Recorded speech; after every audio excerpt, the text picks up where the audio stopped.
Hello बच्चों, आइए प्रश्न को पढ़ते हैं। हमारा प्रश्न है, समान लंबाई के तांबों के दो तारों के व्यासों का अनुपात 1:2 है, उनके प्रतिरोधों का अनुपात ज्ञात कीजिए। तो आइए सबसे पहले इस प्रश्न की मुख्य अवधारणा को समझते हैं। तो यहाँ पे मुख्य अवधारणा समझ लेंगे। मुख्य अवधारणा हम जानते हैं, यह प्रश्न हमारा किस पर आधारित है। यह प्रश्न हमारा आधारित है मुख्य अवधारणा। तो यह प्रश्न हमारा किस पर आधारित है? चालक के प्रतिरोध पर। चालक के प्रतिरोध। तो यह जान लेते हैं चालक के प्रतिरोध क्या होते हैं और ये किस पर निर्भर होते हैं। चालक के हम जानते हैं कि जो चालक का प्रतिरोध होता है, तो यहाँ पे जो चालक का प्रतिरोध होता है वो चालक का प्रतिरोध किस पे निर्भर होता है। अगर मान लेंगे एक चालक है, ये हमारा कोई एक चालक हो गया, ये इसका अनुप्रस्थ काट का क्षेत्रफल हो गया जिसको ए से प्रदर्शित करते हैं, और चालक की लंबाई एल है।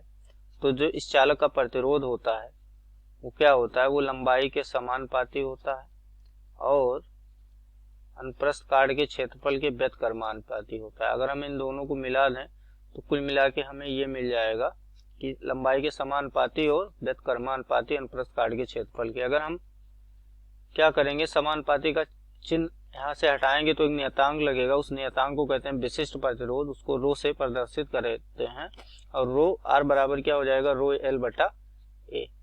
तो ये हमारा होता है प्रतिरोध किसी भी चालक का। चालक की लंबाई उसके अनुप्रस्थ काट के क्षेत्रफल और विशिष्ट प्रतिरोध पर यह निर्भर करता है। इसका ये सूत्र होता है। ये प्रश्न की ओर बढ़ते हैं।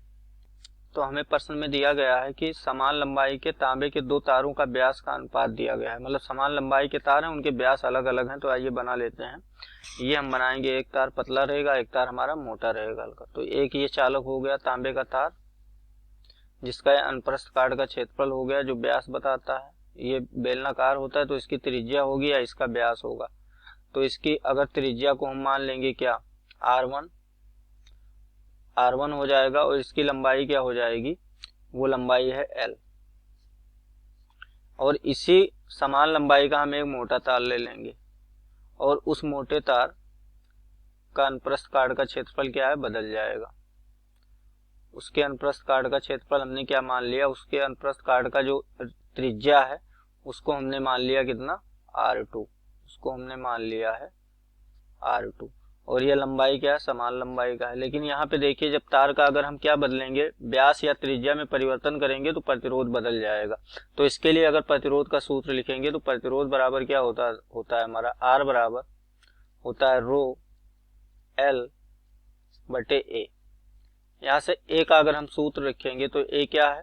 अनुप्रस्थ काट का क्षेत्रफल बेलनाकार है, एक वृत्त के समान है, तो वृत्त का क्षेत्रफल क्या होता है? वो हम लिख लेंगे pi L A pi r1 का स्क्वायर हो जाएगा। यहाँ यही होता है वृत्त के क्षेत्रफल का फार्मूला। इसके लिए अगर हम सूत्र लगाएं तो सूत्र हमारा क्या आ जाएगा? r बराबर होगा रो एल, इसका ये क्षेत्रफल हम ये ले लेंगे a1, इसका क्षेत्रफल क्या ले लेंगे? अनुप्रस्थ काट का a2 ले लेंगे।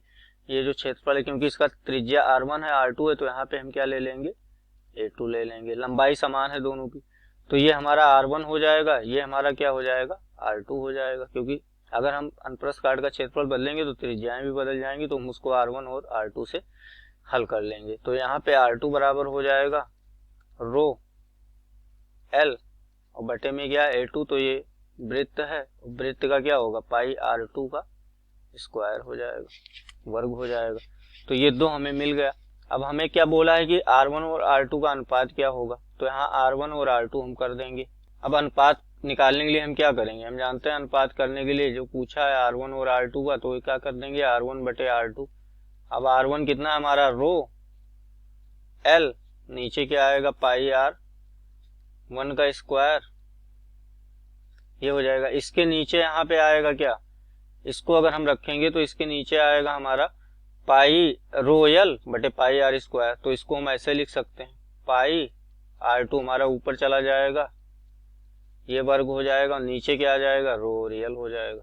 तो इस तरह से हम लिख सकते हैं इसको। यहाँ से देखिए ये कट जाएगा, पाई से पाई कट जाएगा। तो अगर हम और इसको आगे हल करेंगे तो हमारा आ जाएगा r1 बटे r2। तो यहाँ से देखिए r1 बटे r2 कितना आ गया? r1 यहाँ r2 बटे r1 का होल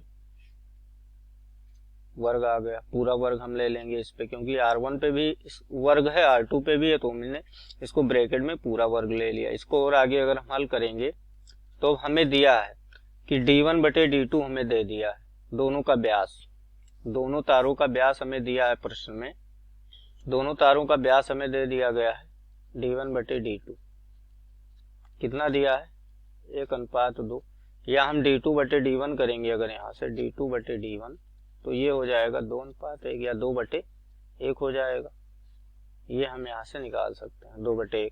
तो आइए आगे इसको हल करते हैं। तो यहाँ और आगे अगर हल करेंगे तो ये हमारा R1 बटे R2, यहाँ पे R2 हमारा क्या होता है कि व्यास का आधा होता है, तो यहाँ पे क्या लिख देंगे D2 बटे 2, फिर नीचे कितना है R1 है तो उसका क्या हो जाएगा D1 बटे 2 का होल वर्ग हो जाएगा। अब यहाँ से देखिए 2 से 2 हमारा क्या हो जाएगा, कट जाएगा, तो हमें क्या मिलेगा, हमें मिलेगा R1 बटे R2 बराबर मिल जाएगा D1 बटे D2 का होल वर्ग। इसको अगर हम हल करेंगे तो D2 बटे D1 होगा, सॉरी यहाँ पे थोड़ा मिस्टेक है, इसको सही कर लेते हैं। तो यहाँ पे हम क्या कर लेंगे, यहाँ पे कर लेंगे D2 बटे D1। अब D2 कितना है हमारा, ये दिया है D2 बटे D1 2/1, तो 2/1 का हम क्या करेंगे, अगर वर्ग करेंगे तो हमें मिल जाएगा R1 बटे R2, वो कितना मिल जाएगा, वो मिल जाएगा, देखिए 2 का अगर वर्ग है तो कितना हो जाएगा 4, 1 का वर्ग करेंगे तो 1 रहेगा।